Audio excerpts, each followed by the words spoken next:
Good morning बच्चों। आज के वीडियो में हम आपको निरंतर वर्धमान फलन और ह्रासमान फलन बताते हैं। वर्धमान मतलब स्ट्रिक्टली इंक्रीजिंग और निरंतर ह्रासमान मतलब स्ट्रिक्टली डिक्रीजिंग। वर्धमान मतलब बढ़ता हुआ फंक्शन, ह्रासमान मतलब घटता हुआ फंक्शन। इंक्रीजिंग मतलब बढ़ता हुआ और डिक्रीजिंग मतलब घटता हुआ। तो इसके लिए अलग अलग कंडीशन है। देखिए, पहला क्वेश्चन जो है, पहला जो थ्योरी है वो आपको बढ़ता हुआ फलन कहलाएगा, स्ट्रिक्टली इंक्रीजिंग फंक्शन कहलाएगा। कब? देखिए, ये कोई फंक्शन है, ये एक्स एक्सिस हो गया, ये वाई एक्सिस, वाई को एक्स का। तो हम देख रहे हैं कि जैसे जैसे हम आगे बढ़ रहे हैं हाइट बढ़ता जा रहा है। जैसे जैसे आगे बढ़ रहे हैं हाइट क्या हो रहा है, हमारा बढ़ते जा रहा है।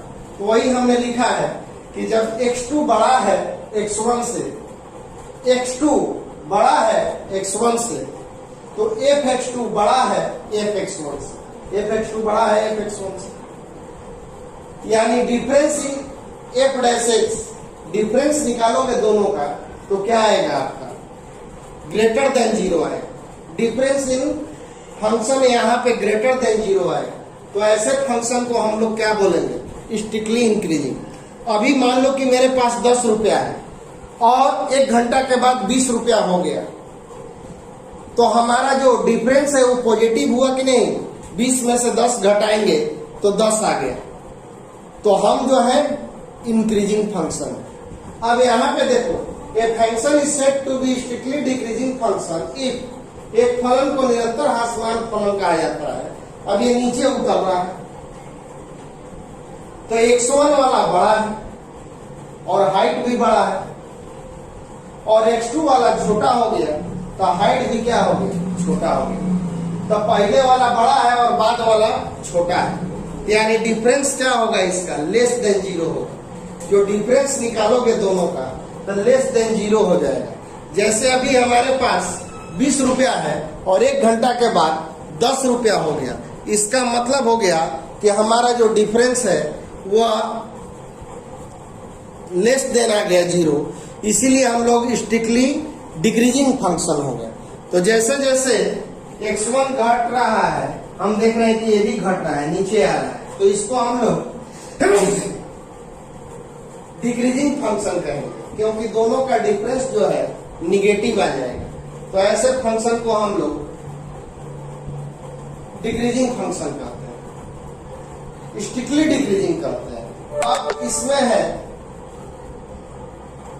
कि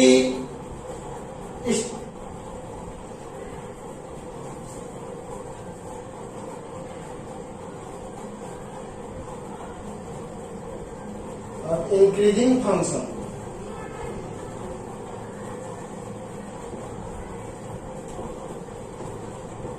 वर्धमान फलन। A function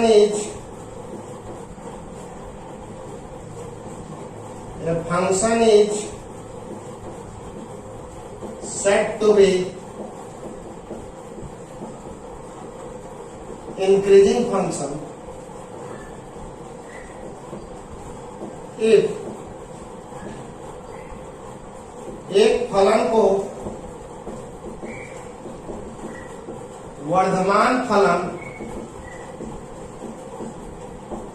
कहा जाता है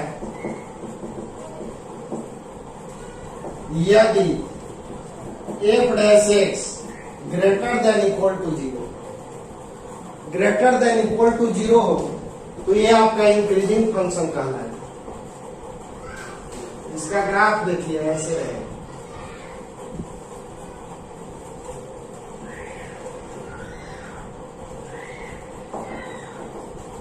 इसको हम लोग इंक्रीजिंग फंक्शन कहेंगे, स्ट्रिक्टली इंक्रीजिंग नहीं कहेंगे।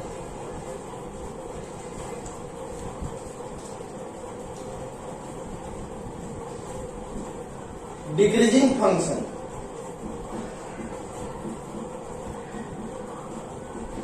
ह्रासमान फलन।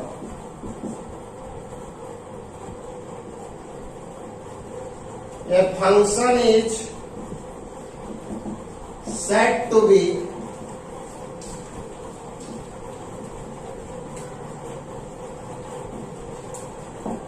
decreasing function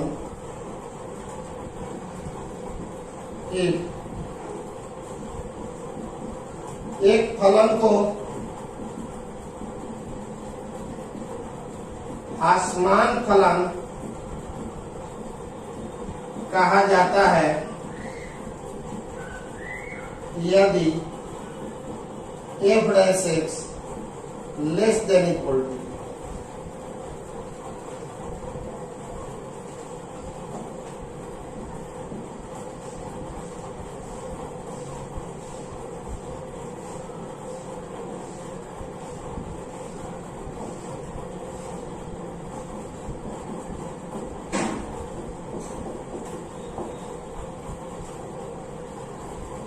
देखिए जब जीरो से बड़ा रहेगा तो स्ट्रिक्टली इंक्रीजिंग, और जब जीरो से बड़ा और जीरो के बराबर रहेगा तो इंक्रीजिंग, जब जीरो से छोटा रहेगा तो स्ट्रिक्टली डिक्रीजिंग, और जब जीरो से छोटा और जीरो के बराबर रहेगा तो डिक्रीजिंग। हासमान और इंक्रीजिंग का मतलब हो गया वर्धमान फलन। अब इस चीज को हम लोग एक एग्जाम्पल से समझें। जैसे मान लो कि डेयरी से गया के बीच में एक ट्रेन खुल रही है। डेयरी से गया के बीच में एक ट्रेन खुल रही है जिसका डेयरी से गया के बीच में कोई स्टॉपेज नहीं है। ये हो गया टाइम, ये हो गया डिस्टेंस, ये हो गया आपका गया और ये आपका हो गया। तो जैसे जैसे टाइम बढ़ रहा है गाड़ी आपकी बढ़ती चली जा रही है। टाइम बढ़ रहा है, गाड़ी बढ़ रही है। 10 बजे गाड़ी खुली है डेयरी से, 11:30 बजे गया पहुंची है, बीच में कोई स्टॉपेज नहीं।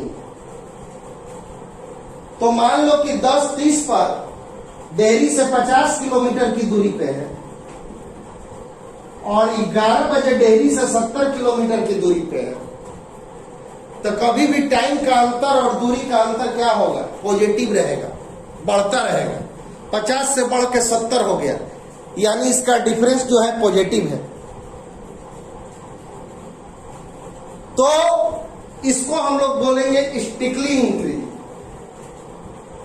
एक ट्रेन है जो डेयरी से खुली, गया जाके रुकी, बीच में कहीं स्टॉपेज नहीं है। 10:30 बजे वो डेयरी से 50 किलोमीटर की दूरी पे है और 11 बजे डेयरी से 70 किलोमीटर की दूरी पे है। 11:15 बजे डेयरी से 80 किलोमीटर की दूरी पे है। 12 बजे डेयरी से 100 किलोमीटर की दूरी पे है। तो कभी भी टाइम के अंतर पे देख रहे हैं तो दूरी बढ़ते जा रहा है, यानी दूरी का अंतर क्या आएगा? पॉजिटिव आएगा। तो हम इसको बोलेंगे स्ट्रिक्टली इंक्रीजिंग। और यही बात तब होगा जब गाड़ी अब गया से डेयरी की ओर आ रही है। तो गया से डेयरी की ओर आ रही है तो ये स्ट्रिक्टली डिक्रीजिंग कहलाएगा। मान लो 10 बजे गया से खुली, 10:30 में यहां पे आ गया 20 किलोमीटर, 11 बजे आ गया 50 किलोमीटर, 11:30 बजे आ गया 70 किलोमीटर। तो कभी भी हम देख रहे हैं कि दूरी लगातार घट रहा है। पहले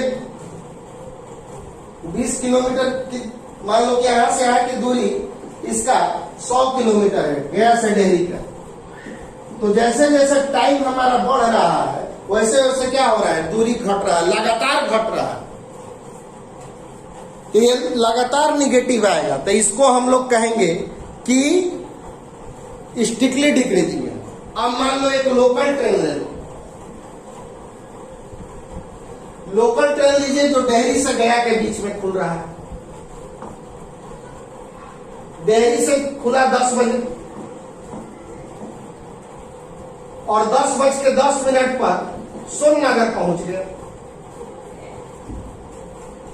डेयरी से 10 किलोमीटर की दूरी पर, समझो 8 किलोमीटर की दूरी पर 10 बजे खुला, 10:10 पे सोननगर स्टॉपेज हो गई। लोकल ट्रेन है। अब यहां पे मान लो कि कोई एक्सप्रेस ट्रेन को पास कराने लगा इस गाड़ी को रोक दिया। कभी कभी आप लोग लोकल ट्रेन से यात्रा करते होंगे तो देखते होंगे कि किसी ट्रेन पे पैसेंजर ट्रेन को खड़ा कर दिया और एक्सप्रेस ट्रेन को पास करा रहा है। तो 10:10 से लेके और मान लो कि 10:40 तक गाड़ी सोननगर स्टेशन पे खड़ी है। तो देखो टाइम तो बढ़ रहा है लेकिन दूरी नहीं बढ़ रहा है। अभी भी 10:10 में दूरी कितना है? 8 किलोमीटर। और 10:40 में दूरी क्या है? 8 किलोमीटर। तो हम टाइम के अनुसार इसका अंतर देखेंगे तो 8 में से 8 गया तो क्या आ गया? 0।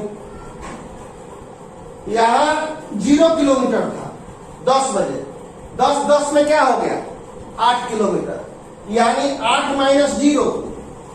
यहां तक तो पॉजिटिव रहा लेकिन यहां से यहां तक गाड़ी रुकी रही तो दूरी का अंतर निकालोगे। 10:10 बजे पूछे कि तुम कहां हो तो डेहरी से 8 किलोमीटर दूर सोननगर। 10:40 में भी पूछे कि तुम कहां हो तो डेहरी से 8 किलोमीटर दूर सोननगर। तो दूरी तो नहीं बढ़ा तो डिफरेंस इन डिस्टेंस क्या हो गया? 0। अब फिर 10:40 से चला आगे तो औरंगाबाद पहुंच गया मान लो, तो फिर दूरी बढ़ने लगी। तो इसमें क्या हो रहा है? लोकल ट्रेन में कभी बढ़ रहा है तो पॉजिटिव और कभी रुक गया तो 0 के बराबर और फिर बढ़ने लगा तो फिर पॉजिटिव। तो इसको हम लोग कहेंगे इंक्रीजिंग। स्ट्रिक्टली इंक्रीजिंग नहीं। अगर एक्सप्रेस ट्रेन रहता यहां से यहां तक गया था डायरेक्ट चल रहा है तो कभी भी समय निकालोगे 1 सेकंड के बाद फोन करोगे तो 2-4 मीटर गाड़ी आगे बढ़ा रहे। तो इसीलिए हमने बोला कि जब गाड़ी लोकल ट्रेन रहेगा तो रुक रुक के बढ़ रहा है तो जहां पे रुका हुआ है वहां पे डिफरेंस क्या हो जाएगा? 0। तो इसको हम लोग कहेंगे इंक्रीजिंग नॉट स्टिकलिंग। और वही बात हो रहा है कि मान लो कि हम उल्टा लौट रहे हैं तो दूरी कम हो रहा है लेकिन गाड़ी कहीं 1 घंटा रुक गया तो वहां पे डिफरेंस ऑफ डिस्टेंस क्या हो गया? 0 हो गया। तो जब 0 के छोटा हो और 0 के बराबर हो तो इसको हम लोग स्ट्रिक्टली डिक्रीजिंग कहेंगे। और जब 0 से बड़ा हो या 0 के बराबर हो, 0 से छोटा हो 0 के बराबर हो तो डिक्रीजिंग कहेंगे, ह्रासमान कहेंगे। और 0 से बड़ा 0 के बराबर हो तो वर्धमान कहेंगे, इंक्रीजिंग कहेंगे। और जब ये नहीं रहेगा तो स्ट्रिक्टली इंक्रीजिंग, निरंतर वर्धमान। जब ये नहीं रहेगा तो स्ट्रिक्टली डिक्रीजिंग, निरंतर ह्रासमान। यही होगा, यही इसका कांस्टेंट। एक फंक्शन और है, ये 3 नंबर था और एक 4 नंबर। एक और है उसको भी देख।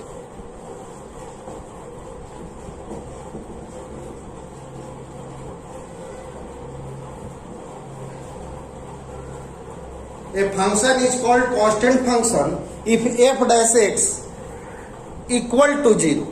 अगर कोई फंक्शन 0 के बराबर है तो उसको हम लोग कांस्टेंट फंक्शन कहेंगे, इक्वल टू 0 कहेंगे। अगर कोई फंक्शन 0 के बराबर है तो उसको हम लोग कांस्टेंट फंक्शन कहेंगे। उसका डिफरेंस क्या आ रहा है? 0। मान लो कि कोई वस्तु है आज भी 10 किलोमीटर पे है, 10 दिन के बाद 10 किलोमीटर पे है, 1 महीना के बाद 10 किलोमीटर पे है, तो उसका डिफरेंस क्या होगा? हमेशा 0 आएगा। तो ऐसे फंक्शन को हम लोग कहते हैं कांस्टेंट फंक्शन। देखते हो टीवी सिनेमा में देखते होगे कि कोई आदमी का जब सांस चलते रहता है तो उसका ग्राफ ऊपर नीचे आते रहता है और जब कोई डेड बॉडी हो गया तो उसमें सीधे एक लाइन आना शुरू हो जाएगा। मतलब वो वेरिएबल नहीं रह गया, वो कांस्टेंट हो गया। अब उसको कोई उठा के ले जाके दाह संस्कार करेगा तभी होगा। तो जो चीज एक जगह रहता है उसको हम लोग कांस्टेंट फंक्शन, उसका डिफरेंस हमेशा क्या होगा? 0 होगा।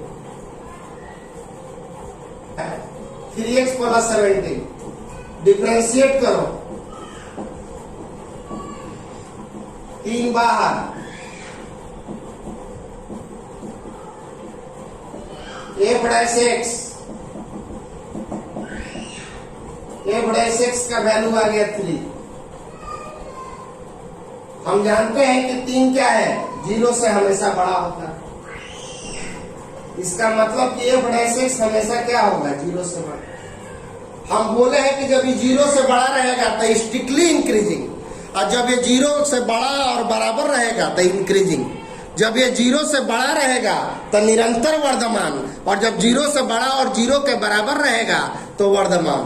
तो f डैश x यहाँ पे आ गया 0 से बड़ा, इसका मतलब हो गया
पानी चाहे बोले ना, एफ एक्स बराबर है ई पे पावर 2x। प्रूव करना है कि ये एक स्ट्रिक्टली इंक्रीजिंग फंक्शन है। सिंस एफ एक्स बराबर ई पे पावर 2x, तो d f x by d x d e पे power 2x by d x. F x का हो गया एफ डैश एक्स, ई पे पावर 2x का ई पे पावर 2x है इंटू 2x का कॉफिशिएंट। x का कॉफिशिएंट से कभी भी मल्टीप्लाई हो जाता है जब डिफरेंशिएशन होता है। तो ये डैश x का वैल्यू आ गया आपका 2e पे पावर 2x, और हम जानते हैं कि e पे power 2x always greater than 0। देखो बच्चों, e पे पावर x का value 1 plus x by 1 factorial, x by 2 factorial, x cube by, तो देखो ये 1 प्लस है, एक से बड़ा है, तो जो चीज एक से बड़ा है वो, अगर ये मान लो कि निगेटिव भी रहेगा, e पे पावर माइनस x भी है, तो ये भी क्या हो जाएगा, नीचे आके e पे पावर x हो जाएगा। अब फिर इसको देखोगे तो वही चीज आएगा। तो ये हर केस में क्या होता है, आपका पॉजिटिव होता है बच्चों। तो e पे पावर 2x का जो वैल्यू होता है वो हमेशा क्या होता है, ग्रेटर देन 0 होता है। अब इसको मल्टीप्लाई कीजिए, मल्टीप्लाई बोथ साइड बाई 2, दोनों तरफ 2 से मल्टीप्लाई कर दीजिए, तो ये आपका ये बड़ा x क्या हो गया, 0 से बड़ा। लिख दीजिए, it is strictly increasing on R, अतः R में निरंतर वर्धमान फलन